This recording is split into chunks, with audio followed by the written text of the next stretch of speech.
welcome once again to Renoites. It's the podcast where I talk to folks from Reno. My name is Conor McQuivey. I am your host. Thank you so much for joining me today. Today on the podcast, I'm going to be talking with Holly Welborn. Holly is the policy director for the ACLU of Nevada. Before we jump into the interview, a couple quick reminders. Thank you so much for listening to the podcast. If you have not left me a review yet, I would really appreciate you doing that. It helps people find us. You can find us on Apple Podcasts or whatever podcast app you listen to. I really appreciate your reviews and letting people know about the podcast. We're brand new, so the more you spread the word, the more people will be able to listen to us, and I hope that we can get these stories and interviews out to a large audience in town. Secondly, send me an email. If you have any guest suggestions, people you'd like to hear on the show, you can reach me at Conor, that's CONOR, at Renoites.com. So, without any further delay, please welcome this week's guest, Holly Welborn. Welcome to the podcast, Holly. I'm so excited to talk to you. This is my first episode with someone that I know already. So we have worked together on the election protection project on this last election, and I've known you for a long time. So I'm really excited to learn about the ACLU. So welcome to the show. It's such a pleasure to be here, Conor, and congratulations on this new venture. Looking forward to seeing it really take off. Yeah, it's been a ton of fun so far. I've got to talk to some really great people, and I'm excited to talk to you today because I don't know that much about the ACLU. I have probably a little more knowledge about it because I've worked with the ACLU, but I think most people don't necessarily know all of the things that the ACLU does. So my understanding, and I think what a lot of people think of as the ACLU, it's obviously it's the American Civil Liberties Union. So it's a civil rights, civil liberties organization. And I think it tends to get associated with Democrats and progressives more often, but I was doing some research and it seems like the ACLU has been on kind of both sides of a lot of issues, not necessarily always aligned with Democrats on the left. So defending free speech of, conservative speakers like Rush Limbaugh, and defending things like the Confederate flag, like the right to fly the Confederate flag if you want to. That's a free speech issue, and ACLU is very big on free speech. So can you start by just giving us some background about what you do for the ACLU? So you're the policy director of ACLU Nevada, so you can tell us what that means. And then just kind of what the ACLU is, what the goals are of the ACLU, and the kind of views that you have as an organization on some of these issues. Thanks, Conor. I think that's a really perfect way to start this discussion, talking about what the ACLU sort of isn't. And we are not a democratic organization. We're not even a leftist organization. We are a nonpartisan civil rights and civil liberties advocacy organization that promotes civil liberties through public education, through public policy and advocacy, and through litigation. We are most well known for our litigation efforts nationally. We've been at the forefront of pretty much every major Supreme Court decision in some way, including, the Korematsu decision, Brown versus Board of Education, Roe versus Wade. We may not have been lead counsel on a lot of those cases, but we were definitely part of the, working group of players who advanced those to the Supreme Court through our national organization. And what the ACLU of Nevada is it's an affiliate of the ACLU National. We have been in existence since 1966 here in Nevada. It was actually founded here in Reno by a group of professors and one attorney who lived in the Reno area. Thought that they really needed to expand a chapter of the ACLU here in the state. And that's where, we grew and we developed. And over time, we grew a staff. The staff has fluctuated anywhere from, 2 or 3 people to, 13 people. Right now, we have 12 people on staff. And I am the policy director. And so what I do, I don't do a lot of litigation, but I do the public policy and advanced civil liberties in the Nevada legislature, through county government, really where any government body meets, I am there to monitor their agenda and make sure that they are not violating people's rights, or to ask the government to, pass policies that promote liberty and freedom for Nevadans. Gotcha. So what kind of issues does the ACLU generally deal with? So I talked a little bit about free speech issues, but there's a whole a whole range of issues. Like there's basically nothing that's outside of the realm of civil rights and civil liberties in some way. So can you talk a little bit about the areas that ACLU has tended to focus on generally? Absolutely. Our national organization has about 20 different projects. We have the Women's Rights Project, Reproductive Health Project, Criminal Law Reform, Capital Punishment, Abolition Project, et cetera, a full wide range of different issues that we work on. Here in Nevada, we've focused a lot on, some of those umbrella issues that are supported by our national office would include voting rights. We do a lot of criminal justice reform. We are working on a bill to hopefully abolish the death penalty here in Nevada. So that is, a large, amount of the work in a lot of our efforts during this legislative session. But at some point, really any civil liberties issue, we also have a disability advocacy and disability rights project at our national organization. So we do some of that work in state. Any right that a person could face. I mean, in a lot of these rights, we do here in Nevada, we do a lot of focus and emphasis on prisons because that is an area where people are often forgot about. There are people who are incarcerated are often not the first people that our lawmakers are out trying to protect. They have made their way to prison, so there's not a whole lot of sympathy from the public for incarcerated individuals. So we are there to support their rights and ensure that they receive humane treatment and really to monitor the criminal justice system from start to finish, the front end all the way to reentry. Got it. I think that, like you mentioned, one of the challenges for incarcerated people is that there is this stigma, and you said they get left behind, they get forgotten about a lot, when our civil rights, our freedoms should apply no matter what. In my opinion, even if you have committed a crime, even if you've been convicted of a crime, even if you are incarcerated, that doesn't mean that you are any less of a person or any less of a citizen or should have, obviously there are restrictions to your freedom when you are incarcerated, but your freedom to move around, let's say. But I don't know that necessarily should extend to curtailing of all of your various civil rights. So can you talk a little bit about some of the issues that incarcerated people face in terms of their civil liberties being threatened or limited in a way that is not fair or not right? Some of the issues that they face that maybe people don't consider that much? Yeah, absolutely. I think it starts by looking at the 13th Amendment to the United States Constitution. We are really hearing a lot about that in a popular culture right now. Ava DuVernay, very popular Black director, she had a documentary entitled 13th that drew attention to what it actually says. I mean, it says that, the 13th Amendment had ended slavery, but it actually didn't. 13th Amendment created the incarceral system of slavery and the system that we know in the United States today, and Nevada prisons are not immune from that.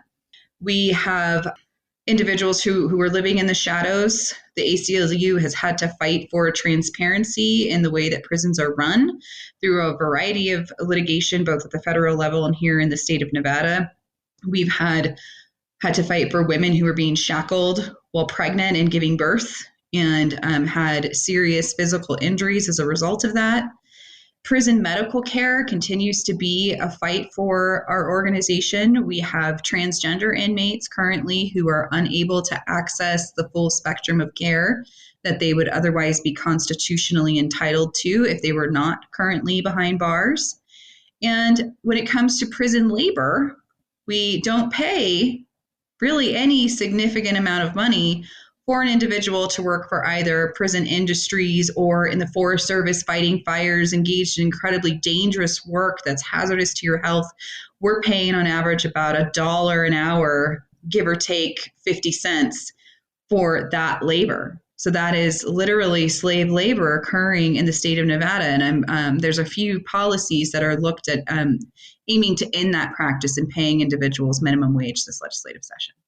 Yeah, that's what I've heard. How are those discussions or how are things moving along with the bill that's currently in the Nevada legislature? I heard that it has bipartisan support, and it seems like the minimum wage is possibly going to be extended to incarcerated people. Do you think that's likely, or what's the status on that? Yeah, it was a welcome surprise. It was one of the best hearings, I think, of the 2021 legislative session. It really had the support of both Republicans and Democrats during that hearing. The Nevada Department of Corrections did not place a fiscal note on the bill, which can, really stall legislation from moving through, and the bill could end up in the finance committee and people are trying to fight to get it out of there. But because there wasn't a fiscal note for whatever reason, there really does seem to be a clear path to victory for this bill. I mean, it's early right now, but there's definitely strong support from both parties to move the bill forward and move it through. So I mean, we're hoping that we can see it on work session, which is where they go and they vote on legislation. We're hoping to see it on work session very soon. And, I think that a lot of people have rallied around this, but another key component and another exciting piece of legislation is an actual constitutional change in the Nevada Constitution. And that bill will be heard this week. It's a AJR 10, I believe, sponsored by Howard Watts, which would actually take that language out of the Constitution. So that's incredibly exciting too. For people who might argue that people incarcerated don't need money, or why should they have a minimum wage? What do you say to people who just don't understand why work when you're incarcerated should be treated the same way as work if you're not incarcerated? I mean, the most obvious thing for me is at some point you won't be incarcerated anymore. And if you come out of jail with $0 in your pocket, you're much more likely to end up back in jail. But if you're allowed to work and develop a skill and save money, that seems like a really smart thing for the long term. But for people that generally have this idea maybe of, oh, if you've committed a crime, why should you be given a job? Why should you be given the same kind of money that I'm making out here? What do you say to those people? How do you defend, spending more? It's obviously more expensive to pay people incarcerated the minimum wage. What would you say to people who just don't really understand why someone in jail should get the same kind of opportunities that we get outside of jail? The majority of people who are currently serving a sentence in the Nevada Department of Corrections will be released to the community. We talk about this in the context of pretty much every prison reform effort that we advance through the legislature or elsewhere, that we have to treat people as though they will re-enter society. And whether we see that as benefiting the offender or benefiting public safety, which it does, we are really understanding that now, that by continuously feeding a person back and forth and cycling them through the criminal justice system over and over again, we're impacting community health and community safety and costing the state, millions of dollars every year by having that continuous cycle and people reentering the prison system. So if, we're concerned, if we're not concerned, if you're not thinking about it from the perspective of, what's humane and right for an individual, and you're thinking about it through a different lens of, why do we have to do this? It is about protecting the community. If we provide a person dignity throughout this process, get some training, especially when we're talking about the forestry service. Right now we have those mostly men, those individuals who are out, fighting wildfires. That is who's fighting our wildfires for no money, is incarcerated individuals. And then they go through that process. They get this firefighting training, and they're not able to utilize that skill once they leave the NDOC because they're a prohibited person. They're not able to be firefighters like everyone else because they have that felony. So that's another really amazing thing that Senator Neal's bill does, is it provides that if you worked for the Forestry Service and you fought fires during your time while incarcerated, you can become a firefighter upon release. And what that is going to do is it's going to be an incredibly good income.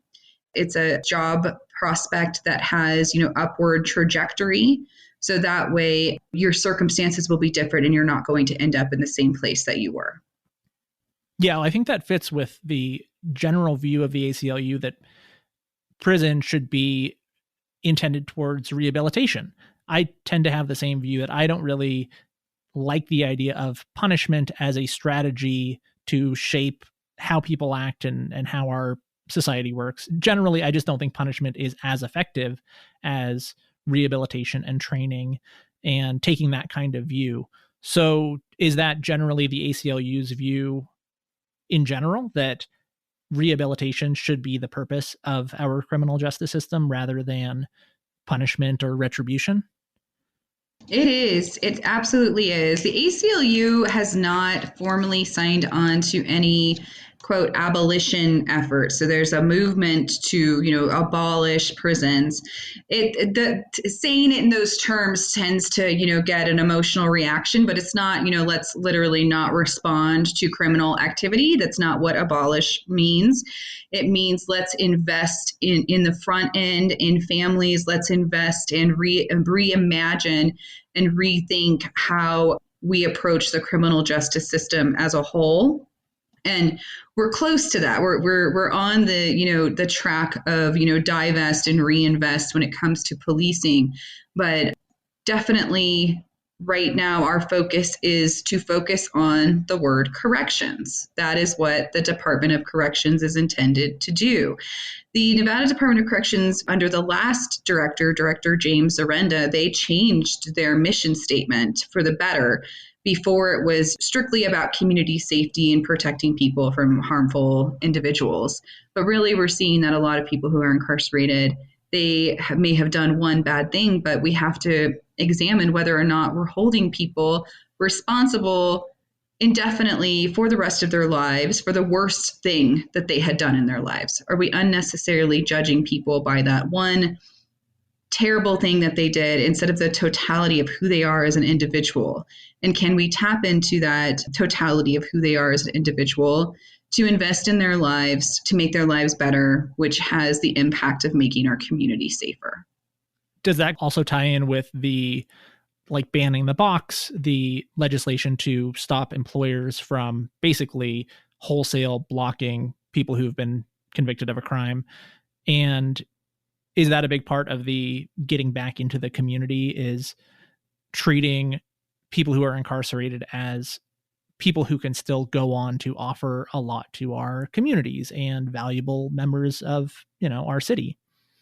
Absolutely, it is. And I think when we look at things like voting, you got to work with us a little bit on voting rights this past election cycle.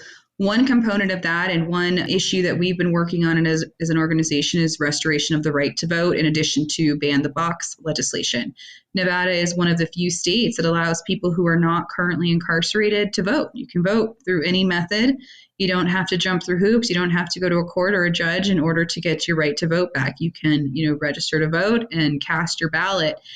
That has enormous impact on dignity, on investment in your community, on following issues and understanding how the system of incarceration impacted your life and how it's policy choices that have led to why a person, often it's policy choices that have led to why many people end up incarcerated. And so you find that people who get their right to vote, they have the tendency to want to engage more civically. So that's had an astronomical impact on outcomes for people when they leave the prison system, in addition to the ability to get a job. I think our next steps, too, are to ensure that we get some occupational licensing reform, that, we take a look at building different skill sets and building upon the ban the box legislation, because what that does is it forces an employer to wait. You can still be denied for having a felony. So we have to change that law and continue to expand upon that law. But what it does is, it gets you through a process to where they will consider you and start thinking about other factors that you bring to the table, other skills that you bring to the table, rather than just throwing your application out because you just happen to check the box that you have a felony, when there's so much more about you that you can bring to this job. And again, it's about, judging a person on the worst thing that they did in their lives rather than what they've done to correct that. There's been a lot of news recently about sentencing and about people having their sentences longer because of COVID, and this kind of treatment of people that are currently incarcerated as a second thought as far as the COVID thing. There's less emphasis on getting people incarcerated vaccinated. I think, than in the general population. I'm not sure what the status is on that. So less focus on getting people vaccinated, less focus on getting people to trial if they're waiting for trial. So it seems that there's a lot of delays for people that are incarcerated to get what they need to get, both in terms of their health, to get through their sentence. And that seems to be a challenge that is not just specific to the COVID time, but what is going on in terms of making sure that the process doesn't leave people behind bars longer than they are supposed to be? Is there work around making sure that the system is still working as it's supposed to and getting people through and people aren't being left behind or forgotten? Yeah, there is. There's a bill that I'll talk about in just one moment, but I think you really hit the nail on the head by talking about lack of access to basic human needs like medical care, adequate nutrition, exercise, all of those other things. Those have always been an issue within the Nevada Department of Corrections. And we, as the ACLU and other prison reform advocates, we knew at the outset that COVID in prisons, this was just going to be a hot spot for an outbreak, that if there is an outbreak in Nevada prisons or a local detention center, that is going to just have a compounding impact not only on the people who are incarcerated within, but throughout our entire communities. At the outset of this pandemic, we wrote letters, we warned the governor, we warned the Nevada Department of Corrections about how quickly this could spread in that type of setting, particularly when you're not giving people access to hand sanitizer. They did it at one time, and then apparently one person drank it, and then they took hand sanitizer from everyone. So it was, it's been a battle. It's been an incredibly exhausting year trying to get our state government to do something. And Nevada is an outlier. We are in the minority of states. Almost 32 other states have responded to the COVID-19 pandemic in incarceral settings by depopulating in some way, by decarcerating in some way, whether that's releasing medically fragile people, whether that is releasing, older people of a certain age who don't pose a risk to the community based on whatever crime, their underlying offense is. But Nevada didn't. And I can't to this day explain to you why. And then, of course, we've had a huge outbreak. 52 incarcerated individuals have passed away. 33% of the incarcerated population had contracted COVID-19. And, now it's a nightmare. But another interesting thing that they did is they stopped programming. So one way that people could have responded to this is if the Department of Corrections and Parole and Probation had continued to move forward with, release of individuals and compounding good time credit. So good time credit is an incredibly complex area on prison sentencing that we can use an entire show to discuss. But essentially, when you are engaged in a GED program, a vocational program, any kind of work program, or you're working regularly or engaged in something that keeps you busy within the DOC, you get what's called good time credit. That is all frozen. That's all been frozen throughout this entire period. So we know a number of families who had release dates or at least parole dates for around September who have not been able to get those dates. And so those are a big handful of people who could be released who are already termed out. They've done everything they need to do. They have families to go home to, but it's just this unnecessary delay. And so what we have asked the legislature to do, because the Department of Corrections has declined to do it, is to, provide that during a state of emergency, people get to retain that time. They get that time back that they're losing through no fault of their own from not being able to engage in programming. Got it. How much of the effort is litigation versus public pressure versus lobbying? How do you get those things done as the ACLU of Nevada? As a rule of thumb, typically what I like to tell government officials is that if you're dealing with me as the policy director, then there might be a road forward that doesn't, have to end in a courtroom or at a settlement table or whatever. We'll give a certain number of chances. And if we realize that, there's no corrective action here, they haven't heeded a demand letter, they're not willing to work with us, and that's, any government agency on any issue, then we'll bring in our legal team. who will do something. First step is usually a demand, bringing, calling to their attention what's happening and why we think it's unlawful and what they need to do to change. And if that's not followed, then we start going down the route of litigation. So we do try to solve quite a few problems through the advocacy process, because there are some problems that can't be resolved in a courtroom. Things are incredibly terrible that occur, let's say, in the Nevada Department of Corrections, but we have some pretty terrifying case law that, courts will accept quite a bit of abuse, what we would find as abuse toward people who are incarcerated. So, we have to be very creative with those arguments. There's also this thing called the Prison Litigation Reform Act, which requires that an incarcerated person exhaust all administrative remedies. And so departments of corrections have, set up all of these different loopholes and created all these new administrative remedies. So litigation can take a very, very long time. Whereas advocacy, maybe we can figure it out within a few months or maybe a year rather than, a 2, 3 or longer. We've had cases that have been, 8 years in the making litigation process. So that's why we have those multiple arms. So when we get to that area of litigation, it's usually because something quite serious has occurred and we need to respond to it at that point. You mentioned the conditions are not great for a lot of incarcerated people. Can you talk a little bit about how Nevada does in, the big picture compared to maybe other states or federal prisons, and what incarcerated people have to deal with, or what some of these conditions are? Is there excessive use of solitary confinement? Is there these kind of issues that affect people incarcerated in a really negative way, stuff that we might not realize is happening to people? There's a case in this jurisdiction, Ninth Circuit case law, that, I think it's important to talk about the facts of it. So there's a gentleman, he, gets an eye infection. It went on for weeks. He, told the prison medical director that, this eye infection was getting really bad. He ends up losing the eye. So they take the case to court. It ends up at the Ninth Circuit.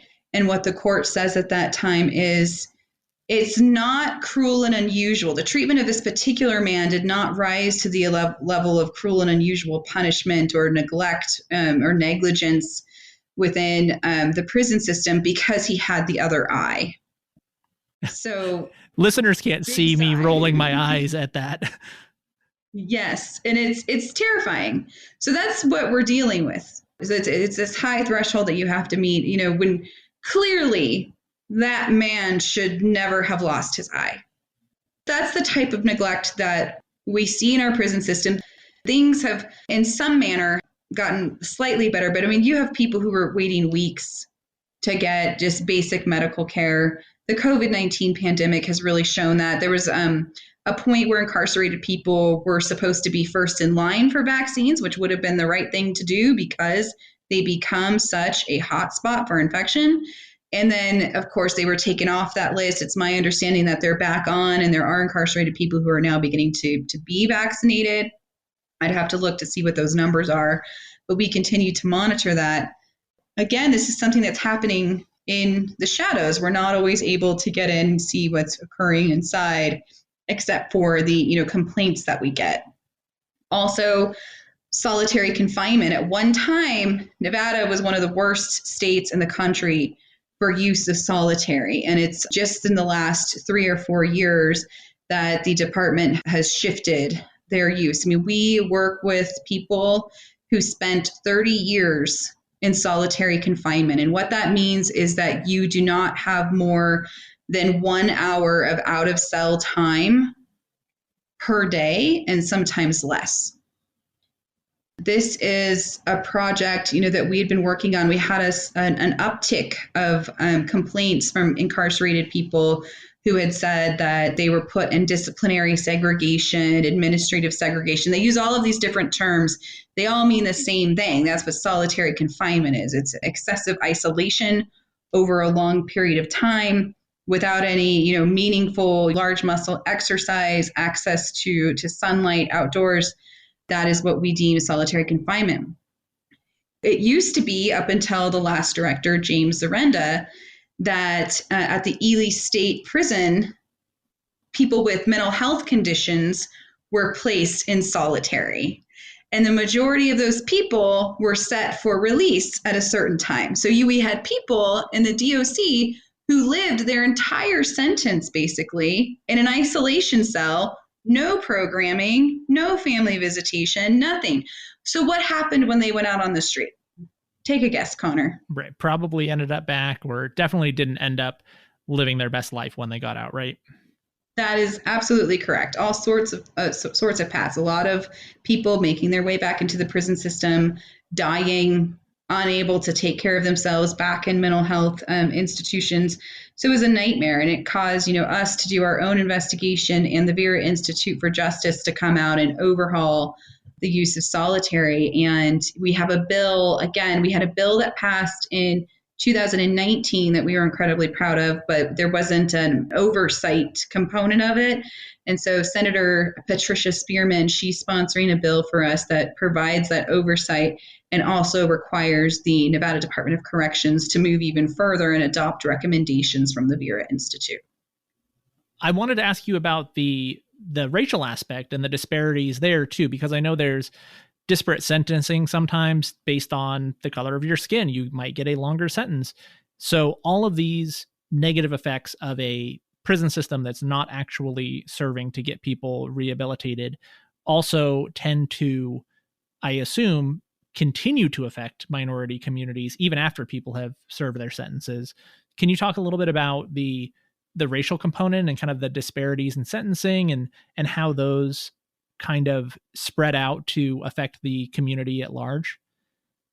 I think that, let's first look at death row. I think death row gives us a really stark sort of example of the disparities that exist throughout the criminal justice system.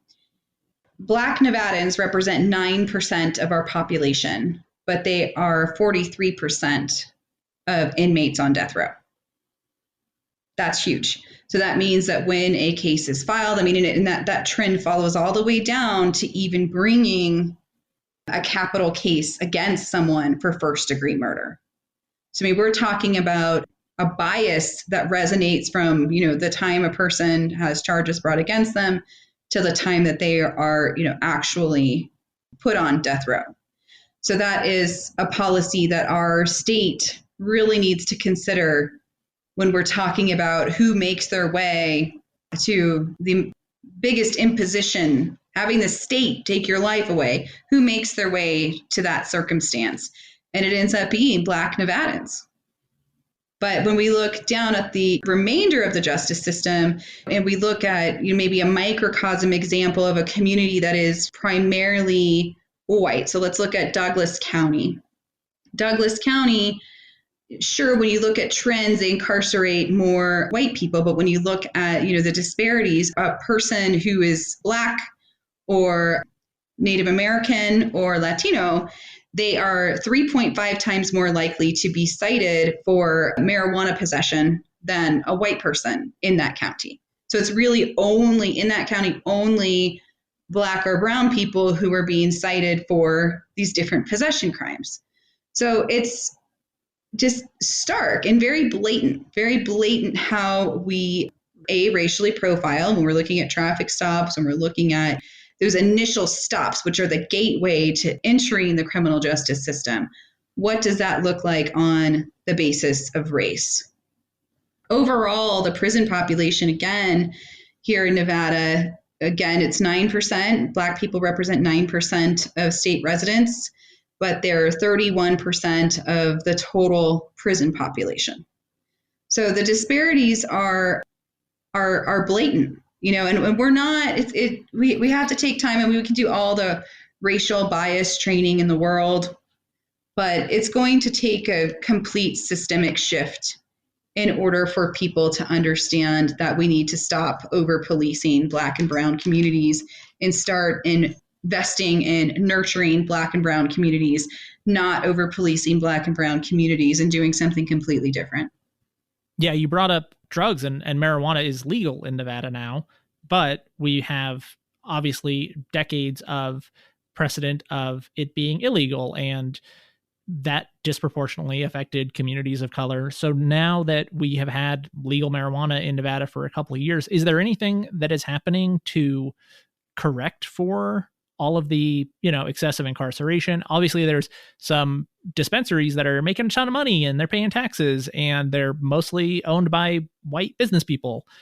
Is there anything that's happening to correct for especially the drug sentencing and the issues that criminalization of marijuana has caused, not just putting people in jail, but how that putting people in jail has spiraled out and affected entire communities and neighborhoods?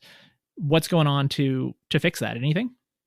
Yeah, there's a few things in the works. There's definitely industry focus that you should absolutely have some folks who work in the industry come on your show, but there's a push to increase the number of Black businesses who are applying for dispensary licenses. And there's also an audit that I believe was conducted that showed that white people were far more likely to receive a license for dispensary and sale of legal marijuana than Black persons. And so there's efforts to change that here in Nevada. I do want to point out quickly, though, that even with the legalization of marijuana in Nevada, when it comes to those status offenses, those under 18-year-olds or under 21-year-olds, that disparity still exists. It's still 3 to 5. So you're still 3.5 times more likely if you are a Black young person to be cited for marijuana in certain counties in the state. So it hasn't been like the magic eraser that fixed everything. Now, we have been working on, and it's been an uphill battle, and one of the reasons that we waited so long to endorse the initiative that provided for the regulation of marijuana in the state of Nevada. It took us a while because it didn't have a component that addressed this issue that you and I are talking about, that addressed convictions. I mean, there were people who were still serving time in prison on conviction of possession offenses and for sale offenses that are now legal in the state. So how do we work to address that? Last year, we had a bill that we worked on with now Commissioner William McCurdy that provided for a streamlined record sealing process, but it's a process that no one knows about. Like, it's really incredibly tough to go back and because of the kind of archaic way that we keep records in the state of Nevada, we're really behind the times. We really need to modernize our criminal justice systems to make things easier. But right now, it still requires a person to go and apply for a record sealing. And what would be necessary is a pardon. So there's another bill that's going to create a pardon system, and hopefully we'll have a way to do a mass pardon and a mass automatic record sealing for people who had those convictions in the past. I think that I heard about this. So it basically bypasses the governor's pardon, right? And it creates a commission or some group that can issue pardons. Is that how that works? Sort of. It's the big missing factor with the governor's pardon is that it didn't address the record sealing process. So sure, people could have that pardon, but how do we find individuals? And then how do we more importantly seal the record so you can have a clean slate and a person can, write on their job application that they haven't had been convicted of an offense, a felony offense. And it comes down to that record sealing process. So we have to have some changes in the law that provide that when pardoned, you get an automatic record sealing, and then help jumpstart that process so we can make the system slightly more automatic. We're not going to be able to make it completely automatic unless we get, millions of dollars in the state to update all of these systems. But that's something that we continue to come back and work on session after session and hope that we can find some solutions at the county level as well. Is there any real reason that it shouldn't be mostly automatic for people to have their incarceration records sealed as just like a matter of course when you get out? Obviously, there's these moves to stop employers from asking on applications. Do you think that in general, sealing these records should be kind of just a matter of course for most people? I do think that the system should be that way. We've had some reduction in time that after a certain number of years, depending on the level of offense, a person can apply to have their record sealed unless it's a violent category A or category B felony. So, but I mean, I think that needs to change. I mean, at what point are we going to say, okay, you can move forward in your life? And I think you and I both know folks who are impacted by this, very personally, and can't apply for a real estate license. You can't apply to be, I think a nail technician. There's, different limitations on what you can do. So how can we say that a person can fully move forward with their lives if we're not allowing that time to steal records? And I think that's part of the reason that the public policy of the state is to kind of postpone, to kind of like, oh, let's see how they do. Let's see how they do over a course of time. And then if they don't get into any trouble for however many years, then they can have their records sealed. But I think we really need to reevaluate that, because your ability to get a job, your ability to engage with, your family is directly related to your success outside of prison. Yeah, it seems kind of unfair to say, okay, you're out of prison now and you can seal your record in a few years, but in the meantime, you can't get a job, you can't get this license. We're going to make it extra hard for you, even though you've already served your time. Seems like an unnecessary and really unfair hurdle to put people through after they've already served their sentence and should be able to, do everything that everyone else does. Yeah, exactly. I'd like to go back to the death penalty. We brought up the death penalty, and I know there's a movement to get rid of the death penalty in Nevada. In general, as a country, we've really moved away from the death penalty, I think, in public opinion in recent decades. I think we used to kill people all of the time. It was pretty common to utilize the death penalty. And in recent years or decades, I feel like that's gone down. I know at the end of the Trump administration, there was this kind of wave of executions that I think has brought the issue back to the forefront.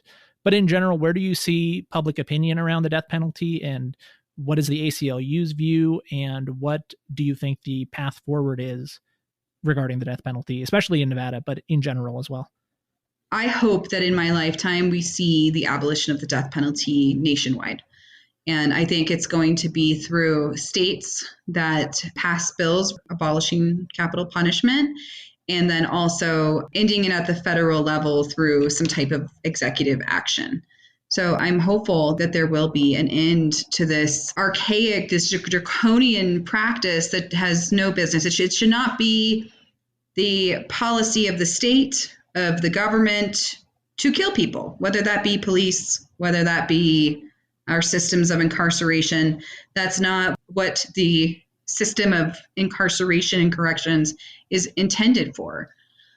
I'm feeling hopeful about this bill. There's a poll that just came out that was commissioned by the Nevada Coalition Against the Death Penalty that shows that hearts and minds in Nevada are changing.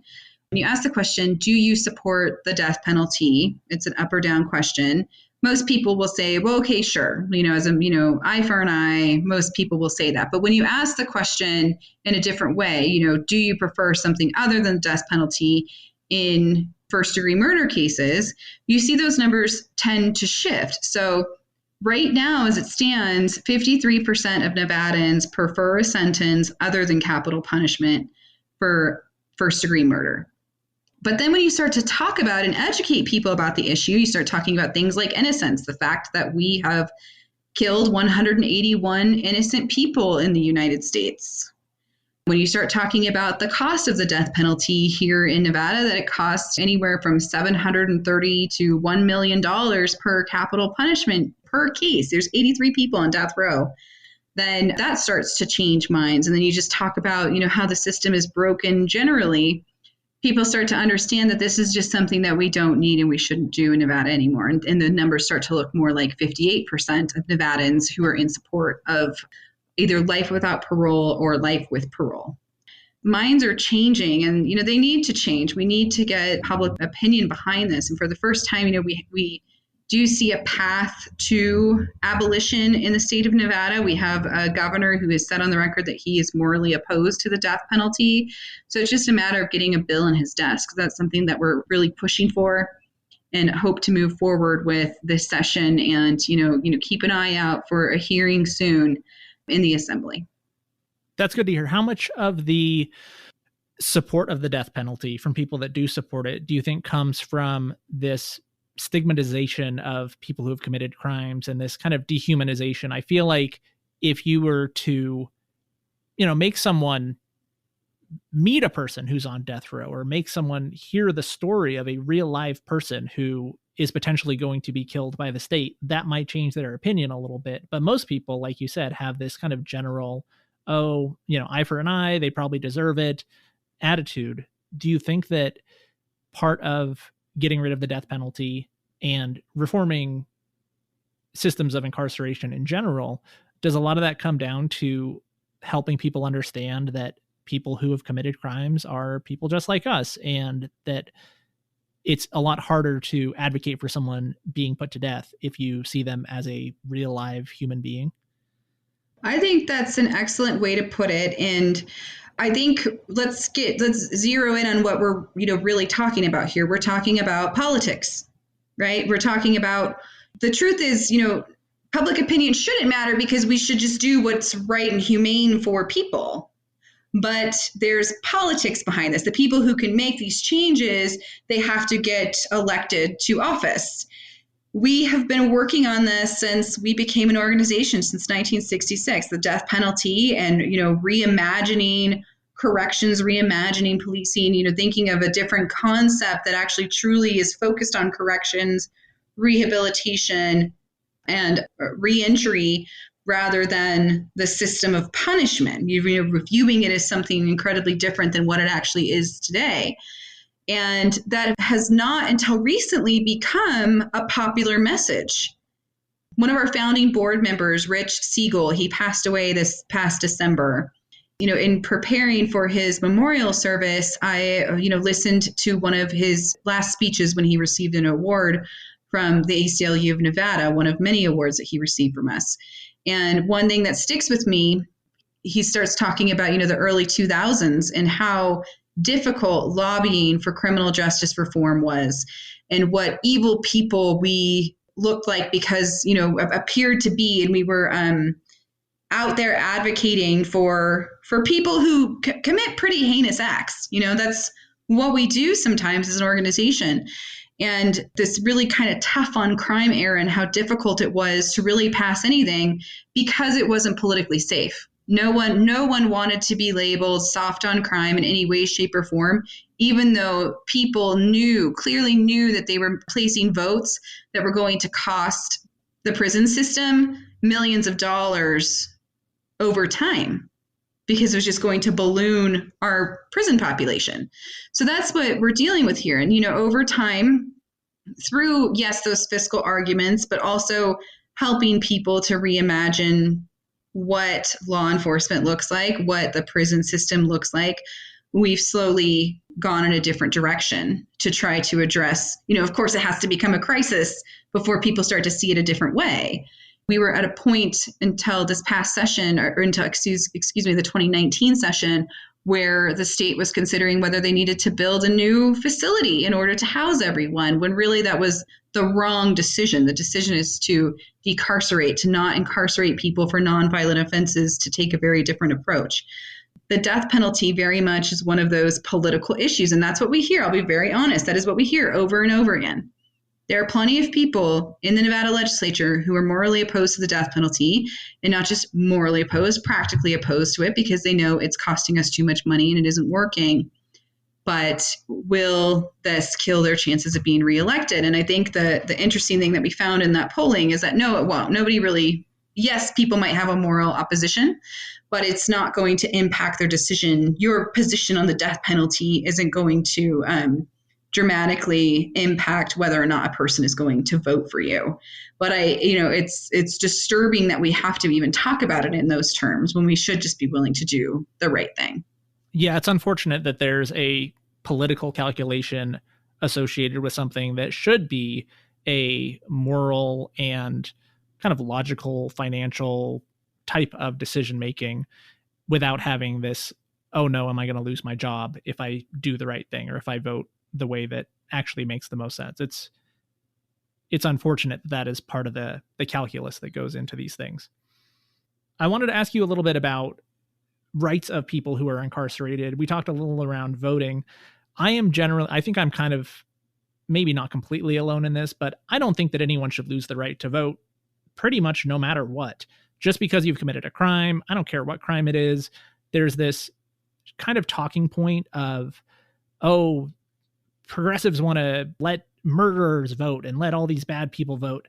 I think that I'm not worried about someone incarcerated having the right to vote. That doesn't affect outcomes, in my opinion. I don't think that the prisoners are going to band together and vote for someone who's going to help them out. I don't think that's a realistic view of the issue. I think the denial of the right to vote for people that are incarcerated just seems to be kind of a symbolic slap in the face of, oh, you're not a real citizen. You're not equal to the people that are on the outside anymore. So what is the current status? I know people who are not currently incarcerated in Nevada can vote. Is there any movement? I don't think that there is, but is there any movement in this country to actually let people who are incarcerated vote? Why is the prison not a polling location? I love this question. And yes, there is a movement. There is a movement for the entire country to operate like Maine and Vermont. Currently in the states of Maine and Vermont, it does not matter. You never lose your right to vote because it has nothing to do with our system of crime and punishment really at all. It's completely, separate from the purposes of incarceration and corrections purposes and rehabilitative purposes of incarceration. And I think it all goes back again to the 13th Amendment. It is meant to enslave people. Our system of incarceration is currently, as created, meant to enslave people. And one of those, and it was deliberately meant, like the right to vote is such an important component of that, is to take any kind of power away from Black and brown people. Even though, white people get swept up in this, it was about taking any kind of those rights to continue to enslave people who had just recently been freed. So I always remember that when we're talking about those issues. There is a movement, the Sentencing Project and a few other different national organizations are really pushing for voting rights, within the NDOC and within or any Department of Corrections and federal prisons. But we're not gaining a whole lot of traction for that here in Nevada. And, I wish that we would, but I think, we expanded the right to vote to 86,000 people with that change in the past legislative session. But I think that's something that we'll continue talking about and hope that we can change in the future. But I will say that another interesting part of this is people who are in pretrial detention, people who are in jails, who are incarcerated at the time the election cycle comes around. They should be permitted to vote. I mean, constitutionally, those individuals, they have not been convicted of an offense. And so there is a constitutional obligation for local jails to allow people to vote. And we discovered that they hadn't been. So the Mass Liberation Project, they launched a pilot program in the last election cycle to help people get some absentee ballots while they were awaiting a decision and awaiting trial. So we're always looking at opportunities to expand the right to vote and opportunities to help individuals participate in society and maintain, their connection to their communities. And what about freedom of speech in prison? That's another thing that I kind of wonder about, because I think part of the reason that most people don't necessarily identify with or understand or sympathize with people who are incarcerated is that we don't really hear from them. There's no voice from the people that are incarcerated because they don't have access to the media. They don't have access to the internet. They don't have access to social media. They don't have really that many ways to get their stories out and for people to identify with and understand them. So is that part of the system too? Like, is basically when you commit a crime, it seems like your First Amendment right goes right out the window. You don't really have a voice anymore. Is that something that the ACLU is concerned about, or something that you've heard much about? Because I don't really hear that as a topic of conversation, but the isolation from the rest of the society, to my view, shouldn't be the point of incarceration. If your focus is, oh, we want to worry about the public safety and people who are dangerous should not have access to cause harm in society, I don't necessarily see why taking their voice away helps that cause in any significant way. But it does seem to be kind of the default status is you don't just go to jail, you also go to jail and have no access to be heard by anyone outside of your cell, basically. what do you think of that situation? Is that anything that the ACLU is working on or something that you've heard about? Because I don't feel like it's discussed very often. It isn't. And we're doing a lot more direct, services for people who are incarcerated through one of our community partners. They're called Return Strong. They're a group of family members of incarcerated Nevadans, incredible group. There's been so much grassroots advocacy with people speaking on behalf of their incarcerated loved one. They're showing up to committee meetings, they're showing up to any kind of meeting where the Department of Corrections is maybe presenting so they can talk about things. I mean, they really blossomed and developed during the COVID-19 pandemic because they weren't getting access to their family members during that time. People weren't even able to talk to their lawyers while they were incarcerated without it being incredibly difficult during this pandemic. And we still can't. We're still having trouble getting in for those meetings. So it's always been an issue. I mean, what the Supreme Court says, every right while incarcerated, it's curbed in some way. So what the Supreme Court has said is that, you can't have a blanket prohibition on for the right of incarcerated people to speak. So you have to provide access to mail, different communications. If individuals want to create, they have a right to create, a prison newspaper, but they can limit the content because you are incarcerated at that point. So there's a lot of restrictions on speech in that setting, and so those rights are quite limited. But I have the pleasure of serving as the inmate advocate. I was appointed by Governor Sandoval when he was, in charge, and then now Governor Sisolak as the inmate advocate on the Nevada Sentencing Commission and previously on the Advisory Commission on the Administration of Justice. So it's quite literally my job to be the voice of incarcerated people. So another part of, the speech that folks who are incarcerated are entitled to is to communicate with organizations like mine. So I receive a lot of communication from people who are currently incarcerated. And what we do with that information is try to track trends. A lot of the times we're hearing from hundreds of incarcerated people and they're experiencing the same issue. That's how we found out about the abuses that were happening in solitary confinement in the prison system. We play a crucial role here in Nevada in helping be that voice for people when they quite literally don't have one, or if they do, it's very limited.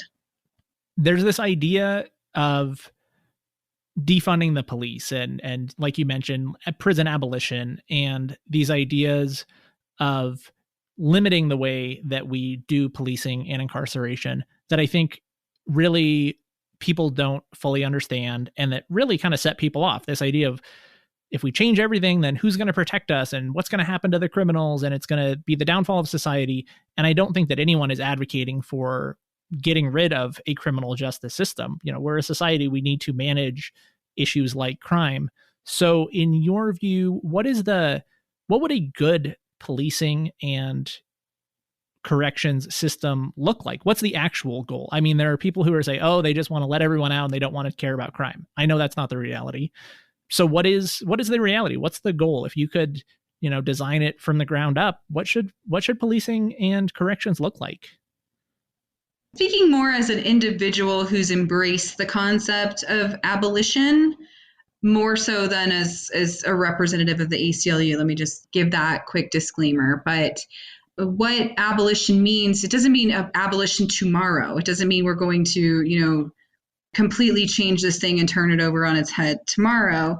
But it also doesn't mean anything extremely incremental. But one of those first steps of that is to take a very deep dive into the way that we fund policing, incarceration, the entire criminal justice system, and determine whether or not we're investing in the right place. We know through data, through sociological studies, through psychological studies, that criminality begins at a very young age, and that it's due to a variety of circumstances that are present in a different community, and that the gateway to making your way to the criminal justice system is through police. That's the first contact. And over policed communities, you're going to find, which are primarily Black and Brown communities, you're going to find repeat criminal activity because we have decided to invest in that rather than in schools. rather than in prenatal care. The connection between prenatal care and a healthy birth and criminalization is staggering. So if we invest in Black and brown mothers and, hospital care, nurturing a community, more parks, better educational programming, and start focusing on the front end rather than on policing and why we need that type of system in the first place. Adequate mental health services, and if we flip it and invest in that way, then we're going to have better outcomes for community safety and better outcomes for communities who are over-policed. What else do you want people to know about the ACLU or criminal justice or policing? What are the other important issues? Did I miss anything that's vital that you're working on? I mean, those are the big things. We're always doing something. I'm always, so busy. We work on the entire Bill of Rights, and, we're quite a small affiliate. So we're, always working on voting rights issues, prison reform issues, women's health care. But, I think right now, the moment is really calling for us to focus on the criminal justice system and focus on these different structures. And I think we'll realize that a lot of these things, they all intersect. Everything is intersectional. And it does come down to, the way that we invest dollars and we invest money. So if we're going to change the way that we approach civil rights and justice in the United States, we have to rethink how we fund the most important programs in our country. Have you been encouraged in recent years by this kind of shift away from tough on crime legislation? I know like the crime bill from the 90s was hugely popular at the time, and it was like Bill Clinton's path to being successful. But now we look back and like all of the Democratic candidates who had anything to say about the crime bill were like, oh my God, that was the worst thing we could have done. It was a major hurdle for Biden, honestly, having been a part of creating it, now having to walk back and say, oh, no, that one was a big mistake. So is it encouraging that that's become kind of the national narrative of we got it wrong and now we have to do things better? Is that encouraging? It is. It's encouraging, and it's a marker of the work that organizations like ours, but really grassroots organizations working with impacted communities and empowering the voice of impacted communities that have shifted that in the right direction, and really not being focused on the partisan politics of it at all. Telling the human story of how we got into this mess has been what has moved us in this direction. I would be remiss not to mention, though, that there is a faction, and it's law enforcement, police unions especially, who are desperate to move that narrative back to where it was before, because they know that they're losing power and that they're losing that authority because they're just not on the right side of this issue. And so they're investing a lot of money, again, politically, into, destroying candidates. I think our majority leader, thankfully, survived this, past legislative session very narrowly because there was a completely disingenuous campaign launched against Majority Leader Cannizzaro, her being anti-police, which couldn't be farther from the truth. So they're willing to really go after anybody, even their, strongest allies who happen to want to take a reasoned position on criminal justice and policing reform. So, I mean, they're really out for blood. I think it's our job to ensure that we continue to be right on this side of the issue and that we expose how wrong they are. That makes sense. I mean, I think a lot of this always comes down to trying to gain or maintain power, whether it's as a political party or as a union or as even as a business. There are private prisons who obviously are very invested in a kind of tough on crime, a lot of incarceration approach. So I think you're right. And the key is getting past the kind of the power dynamics and the seeking to maintain the status quo for the sake of maintaining power, and looking at a bigger level of what do we want to do as a society, regardless of who maintains power. Like, how do we make it just more fair for everyone? Is that the goal at the end of the day? It is. It absolutely is. Perfect. Well, thank you so much for taking some time to talk to me today. I really appreciate you coming on the podcast. Of course. It was my pleasure. Would love to do it again in the future. Awesome. Yeah, there's so much to talk about. I think that's one of the challenges with this podcast is I want to have long conversations and kind of get into the details. And then what I run into is I have guests where I want to talk about so much more with them. There's obviously just the surface of what the ACLU does and just the surface of civil rights and civil liberties discussion. So yeah, hopefully we can have you on the podcast again, and who knows, talk about voting next time, talk about LGBTQ issues. There's all kinds of things the ACLU is doing that I would love to hear more about. Absolutely. Yay, Conor. So great to see you. Listeners, thank you again for tuning in for this week's episode of Renoites, and thank you very much to Holly Welborn for being our guest. If you haven't had a chance to subscribe on your podcast app of choice, now is a good time to do that. Hit that subscribe button so that you will be able to catch the latest episodes. And while you're at it, follow us on social media. I am on Facebook and Instagram. Happy to see our responses and interactions on there. I always reply to comments. So if you want to stay in touch, find me on Facebook and Instagram. Just search for Renoites, and hopefully I will hear from you soon. That's all I got for you this week. See you next time.